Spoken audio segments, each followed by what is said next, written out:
بسم اللہ الرحمن الرحیم۔ السلام علیکم پیارے بچوں، 10ویں کی اردو کے دوسرے لیکچر کے ساتھ آج میں موجود ہوں۔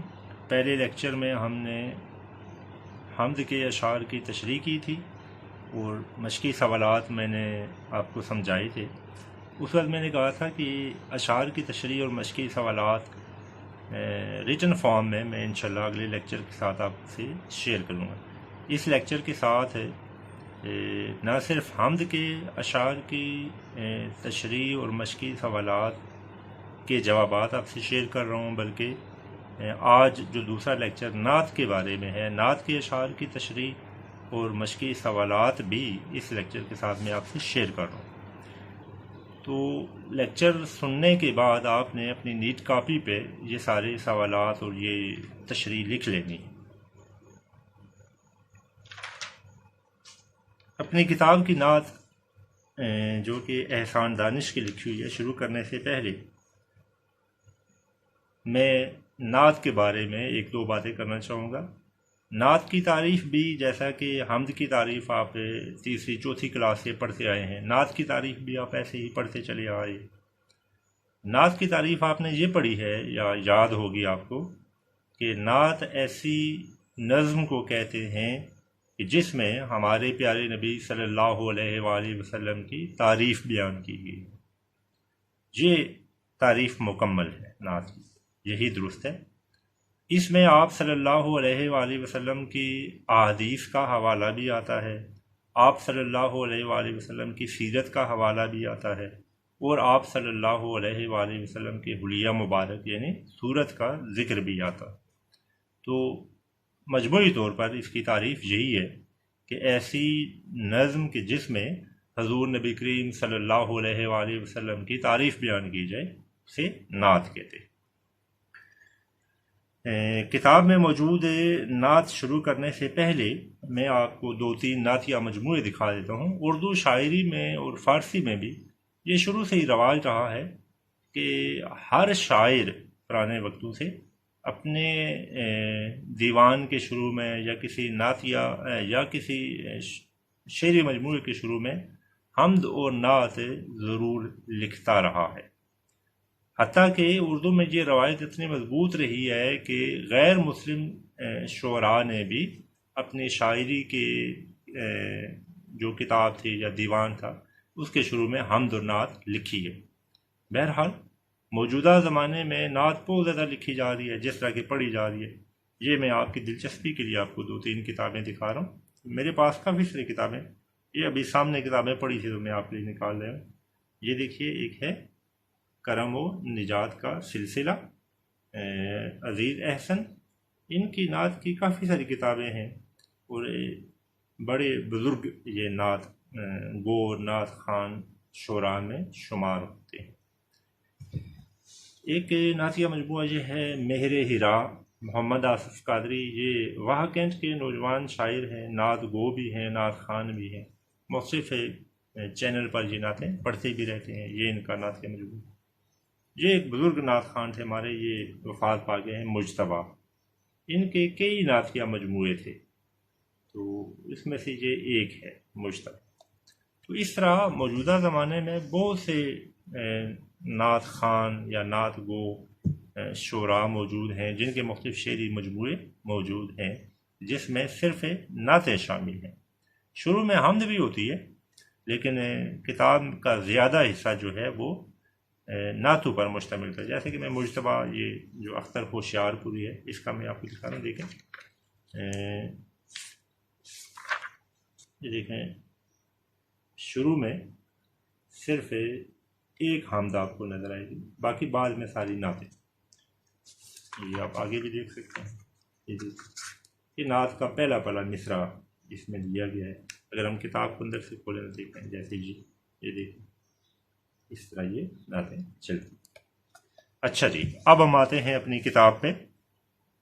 احسان دانش کی لکھی ہوئی نعت ہے۔ احسان دانش کا تعارف 1914 میں پیدا ہوئے اور 1982 میں وفات پائی۔ احسان الحق نام اور دانش تخلص تھا۔ تخلص کی وضاحت میں نے پچھلے لیکچر میں کی تھی کہ شاعرانہ نام کو تخلص کہتے ہیں۔ احسان دانش کے کلمی نام سے مشہور ہوئے، یعنی اپنا جو اصل نام تھا احسان الحق، اس کی جگہ انہوں نے احسان دانش اپنا نام رکھا، اور ادبی دنیا میں جو ان کا نام مشہور ہوا وہ احسان دانش تھا۔ کاندھلا ضلع مظفر نگر یو پی اتر پردیش، یہ بھارت کا ایک صوبہ ہے، میں پیدا ہوئے۔ والد کی مالی حالت ناگفتہ بے تھی۔ ناگفتہ بے کا لفظی مطلب ہے جو بتائی نہ جا سکے، مطلب بہت خراب حالت، غریب تھے جنہیں۔ عربی اور فارسی حافظ محمد مصطفیٰ سے پڑھی، اسکول میں صرف چند جماعتیں پڑھ سکے اور غربت کی وجہ سے تعلیم کا سلسلہ منقطع کرنا پڑا، توڑنا پڑا، ختم کرنا پڑا۔ یہ اپنے زمانے میں صرف 4 جماعتیں پاس کر سکے تھے، اس زمانے میں پرائمری اتنی ہی ہوتی تھی، 5ویں جو ہے وہ آگے مڈل میں شامل ہوتی تھی۔ بچپن ہی سے محنت مزدوری کرنے لگے، مزدوری کرنے لاہور آئے تو اینٹیں ڈھوئی، معماری کی، چوکیداری کرتے رہے، چپراسی اور مالی بھی رہے۔ لاہور کا ذکر اس لیے ہے کہ اس زمانے میں لاہور ایک ایسا شہر تھا کہ جہاں بڑی آسانی سے مزدوری مل جاتی تھی، بڑا شہر تھا نا، کاندھلا ایک چھوٹا شہر تھا۔ اس دوران میں لائبریریوں میں بھی جاتے رہے اور مطالعہ جاری رکھا، یعنی پڑھنے کا بہت شوق تھا۔ جب بھی یہ کہیں مزدوری کرتے تو انہوں نے خود لکھا ہوا ہے، آگے ان کی کتاب کا ذکر بھی آ رہا ہے جہان دانش اس میں، کہ ان کی کوشش ہوتی تھی کہ ایسی جگہ کام کریں کہ جہاں قریب کوئی ایسی جگہ ہو، لائبریری ہو کہ جہاں سے آسانی سے کتاب مل جائے۔ چنانچہ کہا جاتا ہے کہ پوری لائبریریاں یہ چاٹ گئے تھے، مطلب ساری کتابیں یہ پڑھ گئے تھے۔ اسی وجہ سے انہوں نے بہت سی شاندار کتابیں لکھی ہیں، وہ 28-30 کتابیں نے لکھی ہیں۔ یہ اندازہ کریں کہ یہ صرف 4 جماعتیں پاس تھے، اور یہ جو کتابیں لکھی ہیں یہ کتابیں اس وقت ایم اے اردو میں شامل ہیں۔ اس سے آپ ان کے معیار کا اندازہ لگا سکتے ہیں۔ موضوع طبع تھے، شعر گوئی کا شوق بھی تھا۔ قاضی محمد ذکی کی صحبت ملی تو شعر کہنے لگے۔ احسان دانش قادر الکلام شاعر تھے، ان کی شاعری مشرقی اقدار کی آئینہ دار ہے۔ انہیں غزل اور نظم دونوں پر یکساں قدرت حاصل تھی، مگر ان کی وجہ شہرت ان کی نظمیں ہیں۔ ان کی نظموں میں جہاں عام آدمی کے دکھوں کا اظہار ملتا ہے، وہاں قدرتی مناظر کی عمدہ تصویر کشی کی گئی ہے۔ انہیں مزدور شاعر کہا جاتا ہے۔ ان کی تصانیف میں حدیث زندگی، درد زندگی، نوائے کارگر، آتش خاموش، گورستان، زخم و مرہم اور شیرازہ شامل ہیں۔ ان کی آپ بیتی جہان دانش بہت مقبولی۔ جہان دانش اس کا پہلا حصہ ہے۔ آپ بیتی کہتے ہیں بیٹا اپنے حالات زندگی خود لکھنا، اس کو خود نوشت بھی کہتے ہیں، ٹھیک ہے، خود نوشت یعنی خود لکھنا۔ آپ بیتی بھی اس کو کہتے ہیں، یعنی اپنے آپ پر گزرنے والے۔ اچھا کوئی دوسرا لکھے تو اس کو سوانح حیات یا سوانح عمری کہتے ہیں۔ یہ جہان دانش جو ہے یہ اچھی خاصی موٹی تازی قسم کی کتاب ہے، وہ 650 صفحے ہیں، اور اس کا دوسرا حصہ بھی ہے جس کا نام جہان دیگر ہے، اس کے بھی اتنے ہی صفحات ہیں، بڑی دلچسپ ہے یہ۔ اب ہم نعت پہ آتے ہیں۔ دو عالم کا امدادگار آ گیا ہے، امین آ گیا، غم گسار آ گیا ہے، غریبوں کی جاں کو، یتیموں کے دل کو سکون ہو گیا ہے، قرار آ گیا ہے۔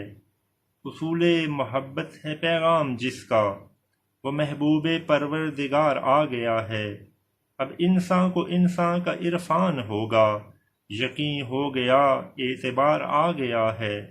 بجھے گا نہ جس کا چراغ محبت، وہ پیغمبر ذی وقار آ گیا ہے۔ زمانے کو اب اپنی منزل مبارک کہ ایک خضر صدرہ گزار آ گیا ہے۔ اس میں الفاظ معنی تو نہیں ہے مشکل کوئی ایسے، لیکن پھر بھی اگر آپ کو کچھ لگتے ہیں تو میں ساتھ ساتھ تشریح کرتا جاؤں۔ دو عالم کا امدادگار آ گیا ہے۔ دو عالم یعنی دونوں جہان، یعنی یہ دنیا اور آخرت۔ امدادگار مدد کرنے والا، دونوں جہانوں میں ہماری مدد کرنے والا آ گیا ہے۔ امین آ گیا ہے، غم گسار آ گیا ہے۔ یہ آنے والا جو ہے یہ امانت کی حفاظت کرنے والا ہے، اور یہ ہمارے دکھ بٹانے والا ہے۔ حضور نبی کریم صلی اللہ علیہ وآلہ وسلم کو دو عالم کا امدادگار کہا گیا۔ دنیا میں آپ صلی اللہ علیہ وآلہ وسلم نے ہماری رہنمائی، ہماری مدد کیسے فرمائی؟ کہ آپ نے اللہ تعالیٰ کا پیغام یعنی دین اسلام ہم تک پہنچایا، قرآن مجید ہم تک پہنچایا، ہمیں صحیح اور غلط کی تمیز سکھائی، اور آخرت کے دن آپ صلی اللہ علیہ وآلہ وسلم ہماری شفاعت فرمائیں گے۔ اس طرح آپ دونوں جہانوں میں ہمارے امدادگار ہیں۔ امین اور صادق، آپ کو معلوم ہے کہ یہ ہمارے پیارے نبی صلی اللہ علیہ وآلہ وسلم کے دو القابات تھے۔ آپ کو غیر مسلم بھی امین اور صادق مانتے تھے۔ صادق سچا، امین امانت کی حفاظت فرمانے والا۔ آپ دو طرح سے امین ہیں، ایک تو لوگوں کے لیے کہ لوگ آپ کے پاس امانتیں رکھتے تھے، آپ نے کبھی بھی کسی امانت میں خیانت نہیں فرمائی، حتیٰ کہ جو لوگ آپ کو نبی نہیں مانتے تھے، غیر مسلم، یہودی ہو گئے، مکے کے کافر ہو گئے، بعد میں مدینہ کے کافر بھی، تو وہ بھی آپ کی امانت داری پر اتنا اعتبار کرتے تھے کہ آپ کے پاس اپنی امانتیں رکھتے تھے۔ اندازہ لگائیں، وہ ایک دوسرے پر اتنا اعتبار نہیں کرتے تھے، اپنے دشمن یعنی حضور نبی کریم کی امانت داری پر اعتبار کرتے تھے۔ اور آپ کی امانت کا دوسرا پہلو یہ ہے کہ اللہ تعالیٰ نے آپ صلی اللہ علیہ وآلہ وسلم پر اپنا جو پیغام قرآن مجید کی صورت میں نازل فرمایا، وہ آپ صلی اللہ علیہ وآلہ وسلم نے تمام انسانوں تک یعنی ہم تک پہنچا دیا۔ یہ آپ کی امانت کا دوسرا پہلو ہے۔ پھر ذکر ہوا ہے آپ غم گسار بن کے آئے۔ انسان جو ہے یہ مل جل کر رہنا پسند کرتا ہے، اور انسان پر جب کوئی مشکل وقت آتا ہے تو وہ چاہتا ہے کہ کوئی دوسرا اس کے ساتھ ہمدردی کرے اور اس کے غموں کو تقسیم کرنے کا ذریعہ بنے۔ اگرچہ غم تقسیم تو نہیں ہوتا، لیکن جب کوئی ہمارے ساتھ اس طرح اظہار ہمدردی کرتا ہے تو ہمیں یوں محسوس ہوتا ہے کہ جیسے ہمارا غم کچھ ہلکا ہو گیا۔ جیسے کہ آپ نے دیکھا ہوگا جب کسی کے ہاں کوئی آدمی فوت ہو جاتا ہے تو لوگ وہاں دعا کرتے ہیں اور کیا کہتے ہیں، بڑا افسوس ہوا جی آپ کا فلاں آدمی فوت ہو گیا ہے۔ یہ کہنے سے وہ جو فوت ہونے والا ہے اسے تو کوئی فائدہ نہیں ہوتا، لیکن جو لوگ زندہ ہیں وہ انہیں کچھ دلی سکون سا محسوس ہوتا ہے کہ معاشرے میں لوگ ان کے ساتھ ہمدردی کرنے والے موجود ہیں۔ تو ہمارے نبی صلی اللہ علیہ وآلہ وسلم سارے انسانوں کے لیے ایسے فرد کے طور پر تشریف لائے، ایسی ہستی ہیں کہ جو ہر انسان کے غم بٹانے والے تھے۔ آپ صلی اللہ علیہ وآلہ وسلم کی ساری زندگی اس بات کی شاہد ہے، گواہ ہے۔ شعر نمبر 2، غریبوں کی جاں کو، یتیموں کے دل کو سکون ہو گیا ہے، قرار آ گیا ہے۔ غریبوں کی جاں کو سکون ہو گیا ہے اور یتیموں کے دل کو قرار آ گیا ہے، چین مل گیا ہے۔ کیوں چین مل گیا ہے؟ اس لیے کہ حضور نبی کریم صلی اللہ علیہ وآلہ وسلم دنیا میں تشریف لے آئے ہیں۔ آپ صلی اللہ علیہ وآلہ وسلم نے یتیموں اور غریبوں کے ساتھ حسن سلوک کیا، اور ہمیں بھی ہمیشہ حسن سلوک کرنے کی تاکید کی ہے۔ حسن سلوک، اچھا سلوک۔ آپ صلی اللہ علیہ وآلہ وسلم نے ہر موقع پر غریبوں اور یتیموں کا ساتھ دیا ہے۔ اچھا یہ بھی دیکھیں کہ آپ صلی اللہ علیہ وآلہ وسلم خود یتیم تھے، لیکن ساری دنیا کے یتیموں کے لیے سہارا بنے۔ آپ صلی اللہ علیہ وآلہ وسلم مالی طور پر خود غریبوں میں شمار ہوتے ہیں، آپ امیر نہیں تھے، لیکن سارے غریبوں کا آپ سہارا بنے۔ پھر آپ صلی اللہ علیہ وآلہ وسلم نے مال و دولت کو جمع کرنا کبھی پسند نہیں فرمایا۔ مختلف جنگوں کے بعد آپ صلی اللہ علیہ وآلہ وسلم کے پاس مال غنیمت آتا تھا، اور وہ اتنا بڑا ڈھیر بن جاتا تھا جس میں سونا چاندی بھی شامل ہوتے تھے کہ جو آپ کے قد مبارک کے برابر اونچا ہوتا تھا۔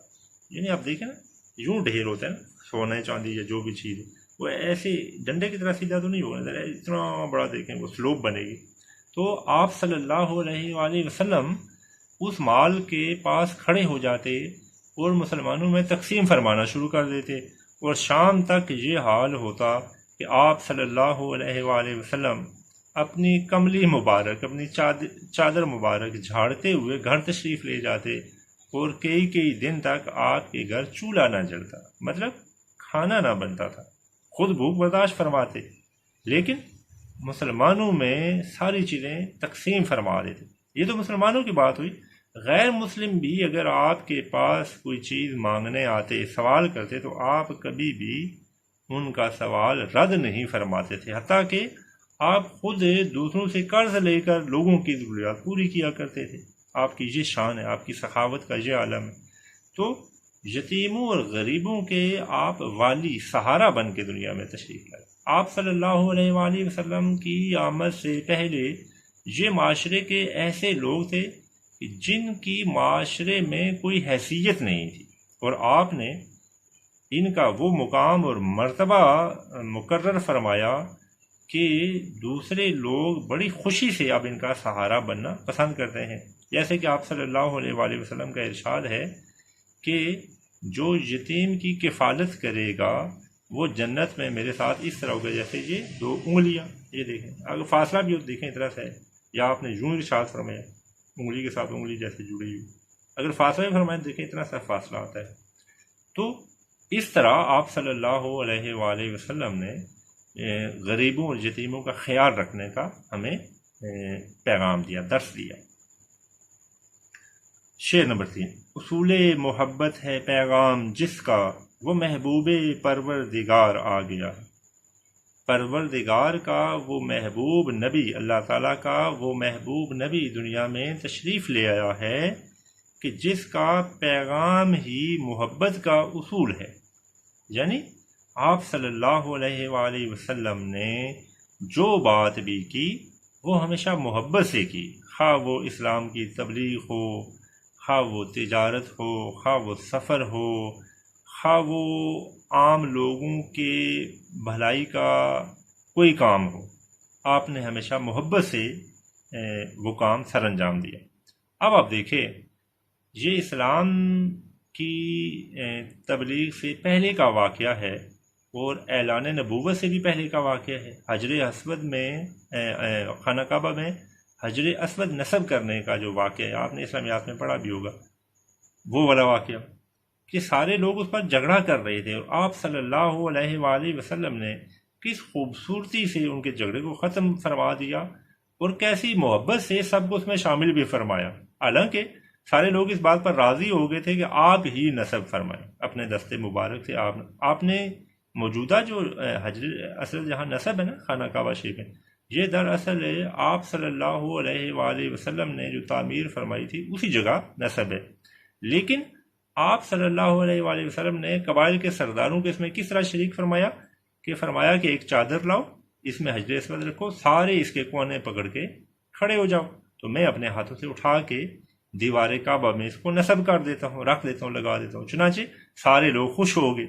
حالانکہ وہ پہلے بھی خوشی تھے کہ آپ، چونکہ معاہدہ یہی ہوا تھا نا کہ جو آدمی صبح سویرے خانہ کعبہ میں آئے گا وہی حجر اسود کو اپنے ہاتھوں سے خانہ کعبہ میں لگائے گا۔ تو آپ صلی اللہ علیہ وآلہ وسلم صبح سویرے سب سے پہلے خانہ کعبہ میں موجود تھے۔ یہ بھی اللہ کی قدرت ہے، حالانکہ ان سرداروں میں سے ہر ایک یہ چاہتا تھا کہ وہ سب سے پہلے پہنچے۔ بہرحال تو آپ نے ان میں کیسے محبت سے دیکھیں یہ کام سر انجام دیا۔ اچھا، اس کے بعد دیکھیں، آپ نے کبھی بھی کسی غیر مسلم کو زبردستی کلمہ نہیں پڑھایا، بلکہ آپ کا حسن اخلاق تھا کہ لوگ آپ سے متاثر ہو کے اسلام قبول کرتے تھے۔ جیسے کہ آپ نے اسلامیات میں پڑھا ہوگا کہ وہ ایک بڑھیا جو آپ پر روزانہ کوڑا پھینک دیا کرتی تھی، گندگی پھینک دیا کرتی تھی، وہ جب بیمار پڑ گئی تو آپ صلی اللہ علیہ وآلہ وسلم راستے سے گزرے، کوڑا آپ پر نہیں پھینکا گیا۔ آپ بڑے حیران ہوئے کہ وہ بڑھیا کدھر گئی ہے، لوگوں سے پوچھا، معلوم ہوا کہ بیمار ہو گئی ہے۔ آپ اس کے گھر تشریف لے گئے، اس کی عیادت کی، اس کے گھر کے کام کر دیے، وہ بڑی حیران ہوئی۔ اب اس نے پوچھا آپ کون ہیں، تو آپ نے اپنا تعارف کرایا اور اسلام کا پیغام اس تک پہنچایا۔ بعد میں اس کو بتایا کہ میں ہی وہ ہوں کہ جس پر تم روز کوڑا پھینکا کرتے تھے۔ اب وہ شرمندہ ہو گئی کہ میں تو ان کے ساتھ یہ سلوک کرتی تھی، اور دیکھیں میں اب اس حال میں تھی کہ کوئی مجھے پوچھنے نہیں آیا، اور یہ میرے دشمن ہیں لیکن پھر بھی میرا حال پوچھنے ہیں، چنانچہ آپ کا کلمہ پڑھ لیا۔ یوں ہی اس بڑھیا کا قصہ بھی آپ کو معلوم ہوگا کہ جو ایک دن مکہ مکرمہ کے زمانے کی یہ بات ہے، ہجرت سے پہلے، ہجرت نبوی سے پہلے، کہ ایک دن وہ بڑھیا اپنی ایک گٹھڑی باندھ کے نا، سامان باندھ کے پوٹلی سر پہ رکھ کے مکہ مکرمہ سے باہر کے راستے کی طرف بھاگی چلی جا رہی تھی تیز تیز۔ تو نبی کریم صلی اللہ علیہ وآلہ وسلم نے دیکھا کہ بیچاری بڑی مشکل سے چل رہی ہے۔ آپ نے پوچھا، اے اماں کہاں جا رہے ہیں؟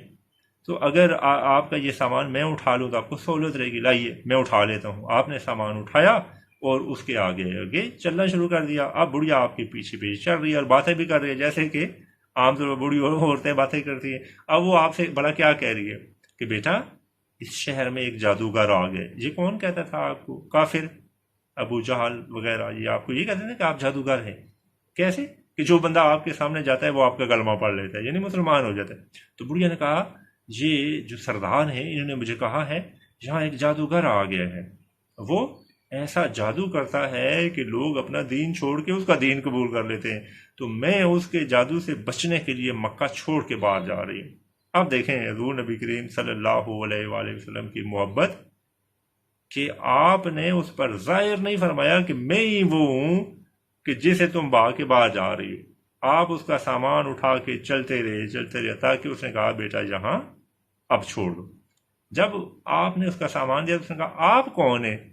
آپ نے بڑے آرام سے جواب دیا، میں ہی وہ آدمی ہوں کہ جس کو لوگ کہتے ہیں کہ جادوگر ہے۔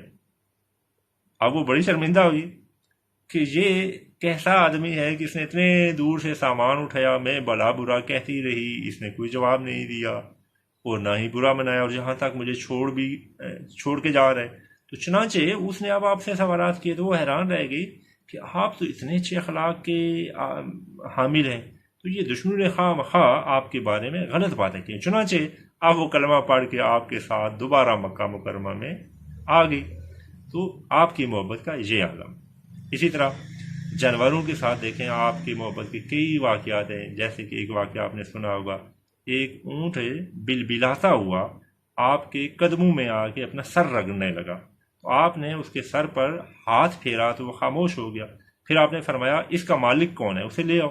اس کا مالک آیا تو آپ نے فرمایا یہ شکایت کر رہا ہے کہ تم اسے کھانے کو کم دیتے ہو اور بوجھ زیادہ لاتے ہو، اس پر رحم کرو۔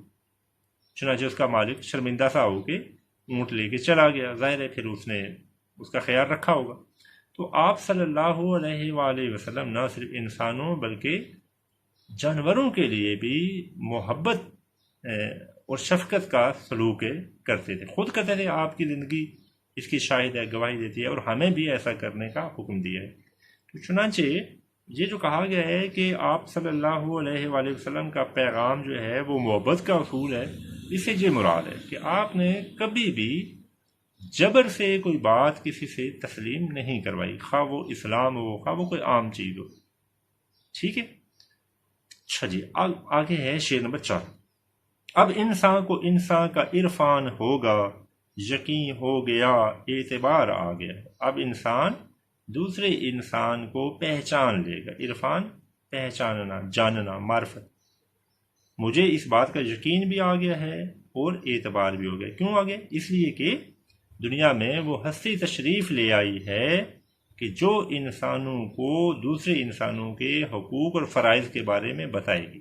چنانچہ حضور نبی کریم صلی اللہ علیہ وآلہ وسلم کی زندگی سے ہمیں معلوم ہوتا ہے کہ آپ نے ہر انسان کے حقوق اور فرائض کے بارے میں ہمیں بتایا، جیسے والدین کے حقوق، اولاد کے حقوق، ہمسائے کے حقوق، اسی طرح فرائض بھی بتائے کہ آپ کا یہ فرض ہے۔ چنانچہ آپ صلی اللہ علیہ وآلہ وسلم کی آمد سے پہلے جو معاشرے میں ظلم اور جبر تھا اور طاقت کا جو قانون تھا وہ ختم ہو گیا، اور جو لوگ ایمان لائے وہ ایک دوسرے کا احترام کرنے لگے اور وہ دنیا کے بہترین معزز لوگ کہلائے۔ انہی سے پھر دنیا میں سویلائزیشن، تہذیب جس کو ہم کہتے ہیں، وہ پھیلی ہے۔ اخلاقیات انہی سے لوگوں نے سیکھے۔ حالانکہ دیکھیے یہی لوگ اسلام لانے سے پہلے کس قدر وحشی تھے، کہ اپنی بیٹیوں کو زندہ دفن کر دیتے تھے. باقی برائیاں تو تھیں. یہ دیکھیں کس قدر بڑا یہ ظلم ہے کہ انسان اپنی بیٹی کو خود اپنے ہاتھوں سے زندہ دفن کر دے. بعض مار کے دفن کرتے تھے، بعض زندہ دفن کرتے تھے. ایک صحابی نے ایک دفعہ آپ صلی اللہ علیہ وآلہ وسلم کے سامنے خود واقعہ بیان کیا کہ انہوں نے کس طرح اسلام لانے سے پہلے اپنی بیٹی کو جنگل میں جا کر زندہ دفن کر دیا تھا. وہ واقعہ پورا بیان کرتے جا رہے تھے اور ہمارے پیارے نبی صلی اللہ علیہ وآلہ وسلم اس واقعے کو سن کر اس قدر رنجیدہ ہوئے کہ آپ روتے جاتے تھے اور آپ کی ریش مبارک، داڑھی مبارک آنسوؤں سے بھیگ گئی اس واقعے کو سن کر، دکھ سے، غم سے. تو آپ صلی اللہ علیہ وآلہ وسلم کا ارشاد بھی ہے کہ جو دوسروں پر رحم نہیں کرتا اس پر رحم نہیں کیا جاتا. رحم نہیں ہوتا بیٹا، رحم ہوتا ہے. ٹھیک ہے، رحم کے کچھ اور معنی ہوتے ہیں، یہ لفظ رحم ہے، اسی سے رحمت ہوتی ہے. حضور نبی کریم رحمت للعالمین. اچھا جی، تو انسان کو انسان کا عرفان ہونے سے یہ مراد ہے کہ ہر انسان حضور نبی کریم صلی اللہ علیہ وآلہ وسلم کی تعلیمات کے نتیجے میں دوسرے انسان کے مقام مرتبے سے آگاہ ہو جائے گا. اسی سے دراصل انسانیت زندہ ہوئی تھی، ورنہ تو حضور نبی کریم کی آمد سے پہلے انسانیت تقریباً ختم ہو چکی تھی. معاشرے میں بہت کم لوگ تھے کہ جن کو ہم مہذب کہہ سکتے ہیں، جن کے اندر انسانیت تھی. اگلا شعر ہے بیٹا، شعر نمبر 5. بجھے گا نہ جس کا چراغ محبت، وہ پیغمبر ذی وقار آ گیا ہے. وہ بڑے مقام اور بڑے مرتبے والا پیغمبر آ گیا ہے کہ جس کی محبت کا چراغ اب کبھی نہیں بجھے گا. یعنی جس کی محبت کبھی لوگوں کے دلوں سے ختم نہیں ہوگی. اس شعر میں جو چراغ محبت کی ترکیب استعمال کی، اس سے ایک مطلب تو یہی ہے حضور کی محبت. دوسرا ہم اس سے مراد اسلام بھی لے سکتے ہیں، اس لیے کہ اسلام بھی تو آپ کی محبت کا چراغ ہے اور قیامت تک یہ بھی قائم رہے گا. اللہ تعالیٰ کا آخری جو دین ہے وہ اسلام ہی ہے، جس طرح کہ حضور نبی کریم صلی اللہ علیہ وآلہ وسلم اللہ تعالیٰ کے آخری نبی ہیں. تو دین اسلام بھی آخری دین ہے، قیامت تک یہ باقی رہے گا. اب جو انسان بھی اپنی بھلائی چاہتا ہے اور دنیا اور آخرت میں اچھائیاں چاہتا ہے، اسے اسلام کے مطابق ہی اپنی زندگی گزارنی پڑے گی. اس کے علاوہ اور کوئی راستہ نہیں ہے، سیدھا راستہ اسلام کا راستہ ہی. تو حضور کی محبت اگر مراد لی جائے تو دیکھیں، حضور نبی کریم کی محبت ہم میں سے ہر مسلمان کے عقیدے کی بنیاد، ایمان کی بنیاد اس کو قرار دیا گیا. اس کے بغیر دین مکمل نہیں ہوتا. اس لیے کہ اگر ہم دل سے حضور نبی کریم صلی اللہ علیہ وآلہ وسلم سے محبت نہیں کریں گے تو آپ کے لائے ہوئے پیغام پر بلا چون و چرا عمل نہیں کر سکیں. محبت ہوتی ہے تو انسان دوسروں کی پیروی کر سکتا ہے. جس سے محبت ہوگی اس کے ساتھ پھر حجت بازی نہیں ہوتی، دلیل طلب نہیں کی جاتی کہ یہ ایسا کیوں ہے اور یہ ایسا کیوں نہیں ہے. تو حضور نبی کریم کی محبت کا ایک فلسفہ یہ ہے کہ آپ کی محبت ہمارے خون میں اس لیے شامل کی گئی ہے تاکہ ہم آپ کی صحیح معنوں میں تقلید کر سکیں، پیروی کر سکیں. ٹھیک ہے. دوسرا، نبی کریم صلی اللہ علیہ وآلہ وسلم کی محبت دراصل اللہ تعالیٰ کے راستے پر چلنے کے لیے ایسی روشنی فراہم کرتی ہے کہ جو محبت رسول کے بغیر ممکن نہیں ہے. حضور نبی کریم صلی اللہ علیہ وآلہ وسلم کی جو محبت ہے یہ دراصل اطاعت الہی کا روپ اختیار کر لیتی ہے، رخ اختیار کر لیتی ہے. اللہ تعالیٰ کے احکامات کو ماننا یہ محبت رسول کے بغیر ممکن ہی نہیں ہے. مثلا اللہ تعالیٰ نے کہا ہے قرآن مجید میں، اب قرآن مجید تو ہر آدمی پڑھ سکتا ہے نا، صرف مسلمانوں کے لیے تو نہیں ہے نا، غیر مسلم بھی پڑھ سکتے ہیں. اب جیسے کہ اللہ تعالیٰ نے کہا ہے کہ حرام چیزیں نہ کھاؤ، تو جو آدمی حضور نبی کریم صلی اللہ علیہ وآلہ وسلم کی محبت سے خالی ہیں وہ اس بات پر نہ عمل نہیں کر پائیں گے. کہیں گے حیرت کی بات ہے، جب اللہ تعالیٰ نے چیزیں پیدا کر رہی ہیں تو کیوں نہ کھائیں. لیکن حضور نبی کریم صلی اللہ علیہ وآلہ وسلم کی زندگی پر جو آدمی زندگی کے بارے میں جو جانتا ہے اسے معلوم ہے کہ حضور نبی کریم صلی اللہ علیہ وآلہ وسلم نے خود کبھی بھی کوئی حرام چیز استعمال نہیں کی. چنانچہ آپ کی محبت کا یہ اثر ہوگا کہ یہ آدمی حرام سے بچا رہے گا. صحیح ہے. اچھا، تو محبت رسول دراصل اطاعت الہی کا زینہ بھی ہے، اطاعت الہی کے لیے روشنی بھی ہے. چنانچہ محبت رسول کو تکمیل ایمان کہا گیا. اگر محبت رسول نہیں ہوگی تو ایمان مکمل نہیں ہوگا. قرآن مجید میں بھی یہی کہا گیا ہے، جیسے کہ ایک آیت کا مفہوم ہے کہ اے ایمان والو، اگر تم مجھ سے اگر تم میری اطاعت کرنا چاہتے ہو تو مجھ سے محبت کرو. مجھ سے مطلب حضور نبی کریم سے. اگر مجھ سے محبت کرو گے تو پھر اللہ تعالیٰ کے احکامات کی پر عمل کرنا آسان ہو جائے. اچھا جی، آخری شعر ہے. زمانے کو اب اپنی منزل مبارک کہ ایک خضر صد رہ گزار آ گیا ہے. زمانے کو اب مبارک ہو کہ وہ اپنی منزل پر کامیابی سے پہنچ جائے گا، اس لیے کہ اس زمانے کی رہنمائی کرنے والا جو خضر ہے وہ 100 راستوں سے واقف ہے کہ جن سے وہ کامیابی سے قافلے کو گزار کے اپنی منزل تک پہنچا دے گا. خضر دراصل اللہ تعالیٰ کے نیک بندوں میں سے ہیں. بعض نے کہا ہے کہ یہ اللہ تعالیٰ کے پیغمبر ہیں جو کہ اللہ تعالیٰ کے حکم کے مطابق ان لوگوں کی رہنمائی کرتے ہیں کہ جن کی رہنمائی کرنے والا کوئی نہیں ہوتا.